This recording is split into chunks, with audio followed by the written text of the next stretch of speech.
Olá, eu sou a professora Mariana Ramalho. Viemos para mais uma aula de orientação de estudo para a primeira série do ensino médio. Essa é a nossa aula 12. Nosso tema é a resenha. A nossa competência que nós vamos desenvolver é reconhecer o texto como lugar de manifestação, negociação dos sentidos, valores e ideologias. Outra competência é envolver-se em prática de leitura literária que possibilita o desenvolvimento do senso crítico, estético para a fruição, valorizando a literatura e outras manifestações artístico-culturais, como forma de acesso à dimensão lúdica, de imaginário e encantamento, reconhecendo o potencial transformador e humanizador da experiência como a literatura. A nossa habilidade de hoje é posicionar-se criticamente em relação a textos pertencentes a gêneros como programa, de texto, de teatro, dança, exposição, sinopse, resenha críticas, comentários em blogs, vlogs culturais, etc., para selecionar obras literárias e outras manifestações artísticas, cinema, teatro, exposições, espetáculos, CDs, DVDs e etc., diferenciando as sequências descritivas e avaliativas e reconhecendo-as como gênero que apoiam a escolha do livro ou a produção cultural e consultando-os como o momento de fazer escolha, quando for o caso. Nosso objeto do conhecimento é a reconstrução das condições de produção, circulação e recepção, apreciação e réplica. Então vamos lá, nossa aula 12 nós vamos falar sobre resenha, Ariano Suassuna e vamos fazer uma leitura. Vamos lá, é o seu momento, né? Coloca aí no seu caderno o que é uma resenha para você. Lembre-se que a tempestade de ideias não é uma coisa de ter que ser certeira, tem que ser aquilo. O que você acha que vem a ser? Então, pense nisso e vamos escrever. Feito isso, eu trouxe aqui para vocês os tipos de resenhas que nós temos. Nós temos a resenha informativa, quando apenas o resenhista expõe o conteúdo do texto. A resenha crítica, quando se manifesta, desculpa, sobre o valor e o alcance do texto a ser analisado.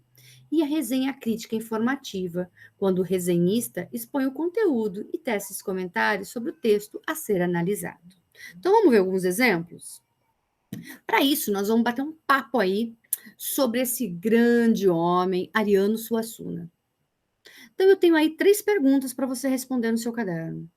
Você já ouviu falar ou já assistiu ao filme O Alto da Compadecida? Tem algum conhecimento do autor Ariano Suassuna? Qual? Pelo nome do filme, quais são as suas suposições com relação à história? Pense aí, gente, você já ouviu falar sobre o Alto da Compadecida? Tem até filme sobre ele. Então, depois que você pensar um pouquinho sobre Ariano Suassuna, eu trouxe para vocês uma apreciação. A história de Ariano Suassuna é uma leitura, é uma leitura. Então, vamos lá contemplar quem é Ariano Suassuna, né? Vamos entender do que se fala a historinha aqui. É uma história rápida, tá, gente? É só um pouquinho. Eu fiz caquinha. Vamos compartilhar primeiro. Um tolo. O pessimista é um chato. Bom mesmo é ser um realista esperançoso. A Suassuna para crianças. Por Dani Daniele, da Contação da Rua.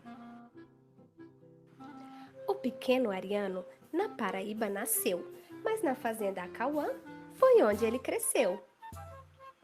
Era filho de João, governador da Paraíba, e de Dona Rita de Cássia. Sua família era bem grande. Era ele e mais 8 irmãos. Imagina que alegria um almoço de domingo nessa casa. Aos 3 anos de idade, aconteceu algo triste e inesperado. Lá no Rio de Janeiro, por motivos políticos, o seu pai foi assassinado, o que deixou Ariano bastante traumatizado. Ainda na sua infância, foi morar em Taperoá e foi lá que teve seus primeiros contatos com a cultura popular, com a arte do mamulengo e os desafios de viola. Quando cresceu um pouco mais, foi estudar no Recife, onde começou a fazer os seus primeiros escritos.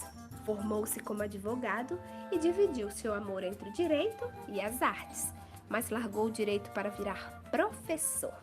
E ele dizia que para exercer tal função precisava ser um pouco ator. E por representar tão bem a arte de ensinar, nunca deixou nenhum aluno entediado durante os 30 anos de magistério em que esteve dedicado.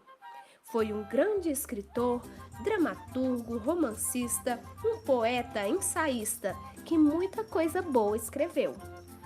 Uma Mulher Vestida de Sol, A Caseira e a Catarina, O Santo e a Porca, Valha-me Nossa Senhora, Mãe de Deus de Nazaré, a vaca mansa dá leite, a braba dá quando quer, a mansa dá sossegada, a braba levanta o pé. Já fui barco, fui navio, mas hoje sou escalé. Já fui menino, fui homem, só me falta ser mulher. O Alto da Compadecida teve grande aceitação. A crítica se encantou e essa obra ganhou muito espaço para além das fronteiras do nosso país. Ariano casou-se com Zélia e com ela teve 6 filhos: Joaquim, Maria, Manuel, Mariana, Ana e Isabel. Foram frutos de uma vida doce, regada de sonho e mel. Ariano era um mestre do pensamento diferente. Sua cabeça não funcionava como a maioria da gente. Observava o mundo de um jeito especial. Por isso que no ano 70 ele criou em Recife o movimento armorial, que, entre outras coisas, pregava uma música erudita inspirada em raízes populares do Nordeste. Para tanto ele lutou, deu sua colaboração, convidando nosso povo para a valorização da vida que brota em arte sobre os palmos desse chão. É Ariano Vilar, Suassuna nordestino, paraibano advogado, professor sempre um menino, teatrólogo, romancista, um pensador matutino, que passou por essa vida inteirinha sem trocar o seu oxente pelo ok de ninguém.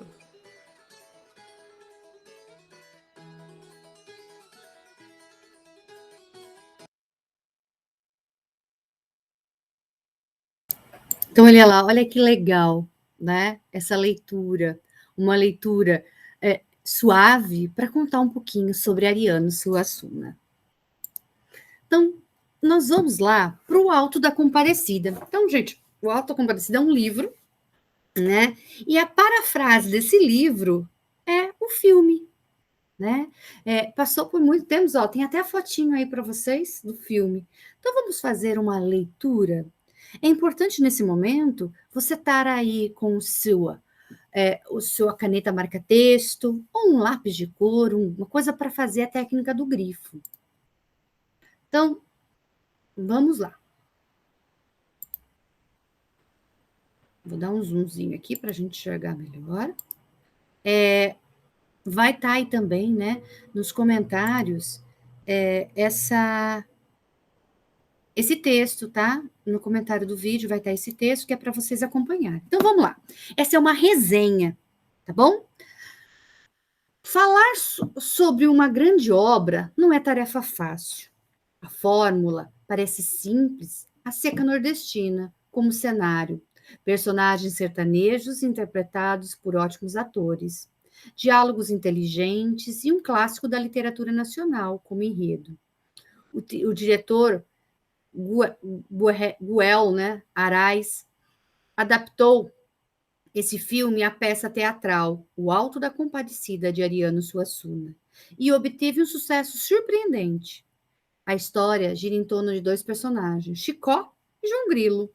Tá vendo? Presta atenção que ele coloca o nome do ator aqui, porque ele está falando, gente, do filme, tá? São duas figuras divertidas que levam a vida de pequenos trabalhos e alguns golpes numa cidade do interior da Paraíba.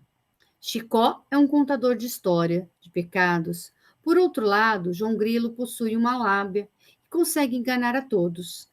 É sempre ele quem elabora os planos e convence Chicó a participar. Durante todo o filme, é impossível não achar graça nessa dupla, com atuação inquestionável. Situações hilárias, boladas por João Grilo, fazem vítimas, como, por exemplo, o padeiro Eurico, Diogo Vilela, e sua esposa Dora, Denise Fraga, que, ao verem a cadela morta, pede a dupla de amigos para chamar o padre João, Rogério Cardoso, para benzer o animal e fazer o rito de partida.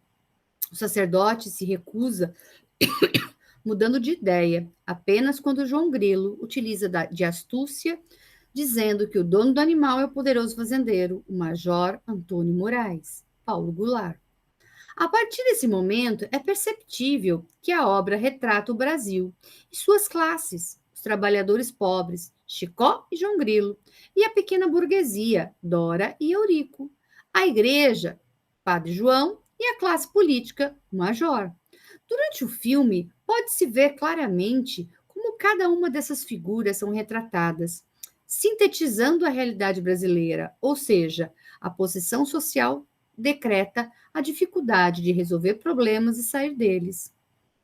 Mesmo após críticas negativas sobre a maquiagem e o figurino do Diabo, Luiz Melo, e do cangaceiro Severino, Marco Nanini, houve destaque positivo, pois o trabalho dos atores sublimou tais críticas. Expressar em palavras a grandeza dessa obra é um grande desafio. Ao mesmo tempo em que refletimos sobre a realidade da população brasileira, damos gargalhada o tempo inteiro. É abordado com precisão um país com muitas diferenças sociais, privilégios de pouco,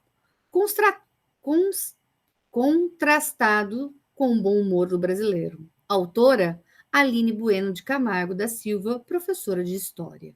Então, esse daí é uma resenha do filme, tá? E eu volto a perguntar para vocês uma fala. O que é resenha? Tá? O que é resenha? Quem sabe me dizer o que é resenha? Olha lá, resenha, ela é feita com detalhes, ela é descritiva, né? Qual a função dessa resenha? É a construção de relação com propriedade dos objetos analisados. Imagina que uma resenha é eu estar falando detalhadamente para que a pessoa imagine como vai ser ou como foi, tá? Aquele filme. Isso é uma resenha, tá bom? Então ela tem essa função aí. Então se a gente pensar que eu estou analisando a obra, daí eu posso fazer relações com o momento do livro e da realidade, tá? Eu vou discorrer sobre o assunto fazendo a minha análise, a minha crítica, tá? Eu sempre dou um panorama. Você viu no começo aí que ele dá um panorama geral, né? Ele faz uma introdução no começo da resenha. Depois ele vai discorrendo, ele vai contando. No final ele dá a opinião dele, ele fecha, tá? Essa é uma resenha, ok, gente?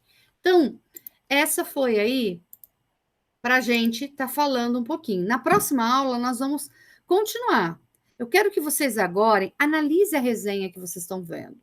Grife, entenda. Nós vamos socializar o que cada um entendeu na próxima aula. Ok, gente? Então, até a próxima aula. Tchau, tchau.